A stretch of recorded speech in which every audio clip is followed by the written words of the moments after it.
All this toilet paper might seem like it's a bit wasteful, but it's okay, we don't use toilet paper much in this house.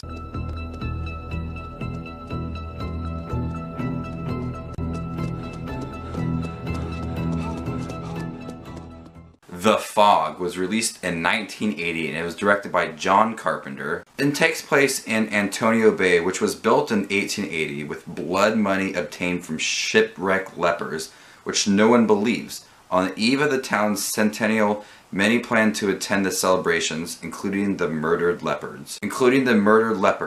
A priest learns of all these things that had happened in the past to this town and believes that this fog that's rolling in contains people that were murdered. I've never seen this film, just like all the previous reviews that I've done. I have not seen this movie and I was so excited to see it and I really enjoyed it. It's a film that didn't explain a lot. They didn't tell you everything you needed to know. This film had a real sense of paranoia that worked so well with the film and had a very, very chilling atmosphere. The fog just looked so creepy, and when you drive by a town in the middle of the night and it's got like this fog, or sometimes like a graveyard and there's fog, it's very creepy. And that's what the movie did so well, is that it set up this very, very effective atmosphere. In the beginning of the movie, there's a guy that's sitting around a campfire that's telling the story to kids and about the fog, and it sets up like this campfire where you're interested in learning more about and you're believing every ounce of this story. This film is shot beautifully. I think John Carpenter is a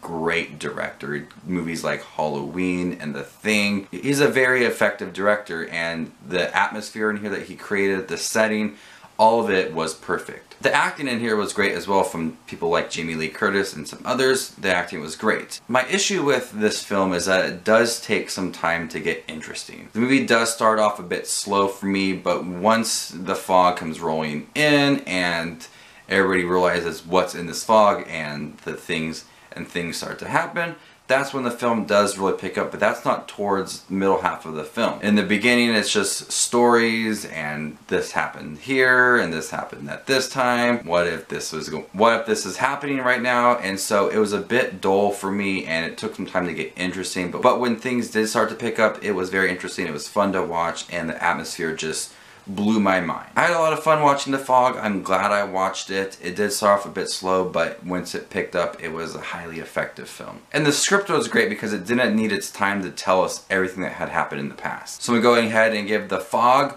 a B+. Thank you guys for watching my review of The Fog. Go back and check some of my other Halloween reviews. I try to have a costume for each one, and this one, I think it worked. I don't know. My wife had to wrap this all around me, and she said I look like someone that just got into a big accident. I'm a mummy, as you can probably already tell by now. So this is Just Watch Movies. Remember to give this video a thumbs up and subscribe to my channel here on YouTube. This is Just Watch Movies, and you stay spooky, YouTube.